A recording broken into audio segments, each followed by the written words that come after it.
Hey guys, what's up? It's Lastadventurer and we're about to go to Tytoona cave. It's a super cool cave, a couple minutes down the road. Right now I'm in Sinking Valley and let me just say, it's really pretty out here. You got a lot of corn, mountains, awesome area. All right guys, we just got here. We as in me, and I'm switching into my muck boots because this cave actually has a stream running through it and you will see what I'm talking about in just a minute. I will say this is much better to explore in the summertime because of the water, because you can actually go back into a further section which you have to go through water for. But consider this part one of Tytoona Cave. Whenever it warms up, we will go back into the very back section that not a lot of people get to see very often. And there's huge frogs back there. Not sure if we'll see any in the first section, but hopefully we do. All right, it's a short walk to the cave and you got to go downhill slightly. But they got wooden steps, which helps you out with that. Look at that down there. You can see the stream. It just kind of comes out of the mountain and then it goes into the cave. But it almost looks like it's just, it's like, where is it coming from, you know? It's pretty crazy. This whole area is quite beautiful just by itself, even outside.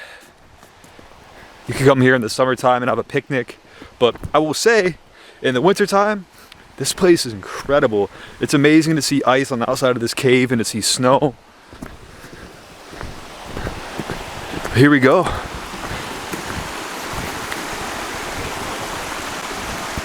Tytoona Cave.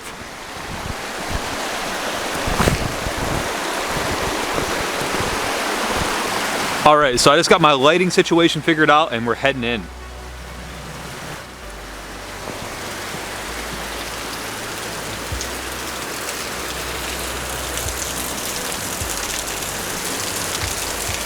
So this stream actually connects to another side called Arch Springs, and it's impassable by humans. Only water can get to the other side.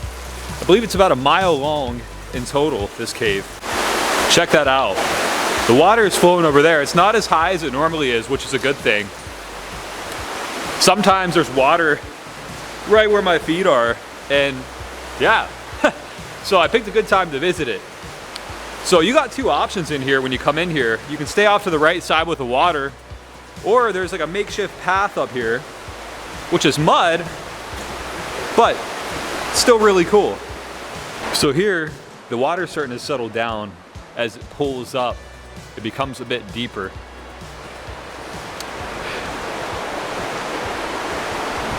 Check this out. Miniature waterfall. I would be doing more crawling and climbing if I had a good GoPro, but unfortunately I don't have that yet. So we're gonna make do. Up there is a dead end, just mud and stuff, but we're gonna continue down a little further. And once we get back here, I got a few stories for you to tell as well. One that's personal, and one about a caver who sadly didn't make it out of here. There's where it starts to get good. So, another trail along the side. I mean, I guess I could have climbed through there, avoided the water. Noted. So you can walk up this thing. I don't know how I'm doing this right now because I'm holding a camera in one hand and a flashlight in another, so I'm slowly relying on my feet. But,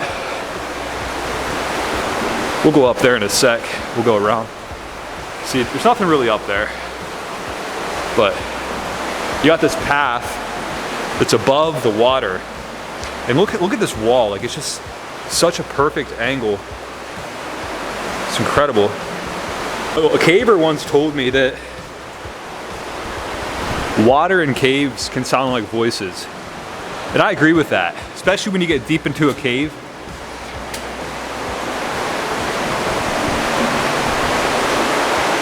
Wow.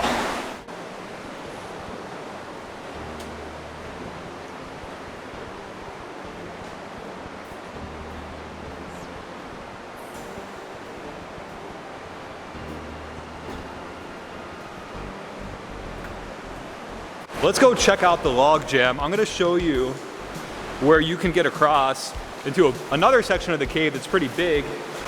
You crawl over that log right there, go through waist deep water, you can get to a section that opens up even taller than this ceiling, and it's pretty cool. Alternatively, you can crawl back through here.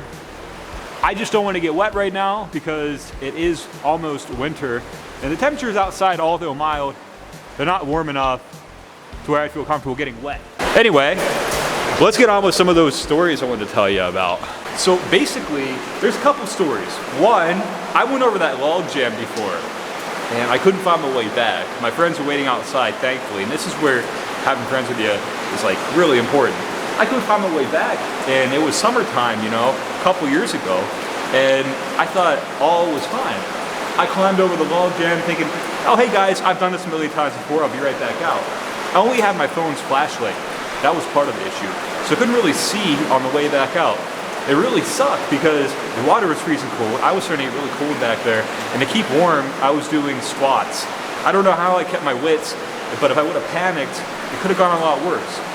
Anyway, that's just one little silly story, but more relevant is a story of a lady named Roberta. She was a cave diver, and she came back here in the 80s.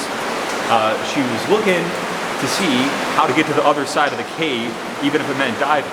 Anyway, she went past the log jam, and beyond the log jam, there is a sump, which basically is a section of water that connects to another section of cave that may be dry.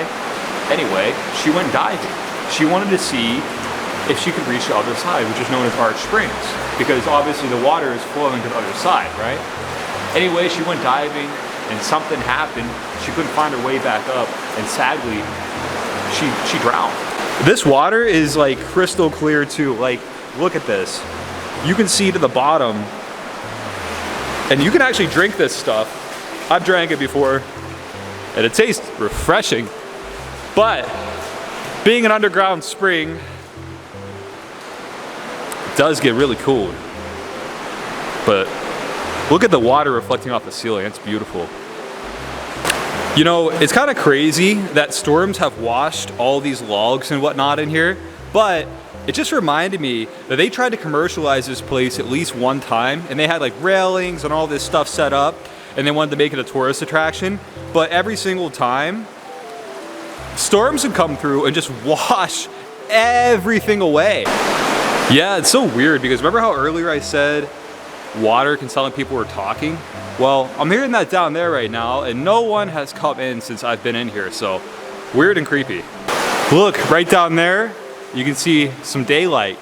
So we know that's the exit. We're getting close. All right, guys, thanks for watching. You know, this has been part one of Tytoona Cave, but like I said, when it warms up, I'm definitely gonna go back there in the summer and go into the back section, which I've seen snakes back there. Well, I've seen one snake. I've seen dozens of frogs. Like, it's crazy, and it's so pretty back there.